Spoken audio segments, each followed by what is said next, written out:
तुम्ही जर घरातली मुख्य महिला असाल किंवा मुख्य पुरुष असाल, तर सकाळी उठल्यावर, अंघोळ झाल्यावर तुम्ही हे एक काम नक्की करा. हे एक काम तुम्हाला तुमच्या घराच्या मुख्य दाराच्या उंबरठ्यावर करायचं आहे.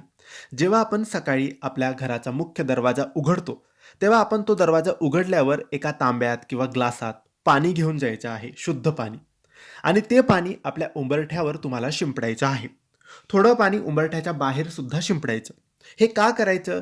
तर रात्रभर आपल्या घरात निगेटिव्हिटी, वाईट शक्ती, राहू केतू किंवा वाईट बाधा येण्याचा प्रयत्न करतात.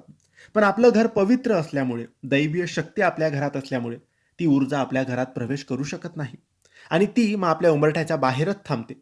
म्हणून आपल्याला सकाळी उठल्यावर आधी उंबरठा स्वच्छ करायचा आहे, शुद्ध करायचा आहे. लागल्यास तर त्या पाण्यात 2 तुळशी पानं टाकून आपण तो उंबरठा शुद्ध करायचा आहे. रोज सकाळी हे काम तुम्ही नक्की करा. धन्यवाद.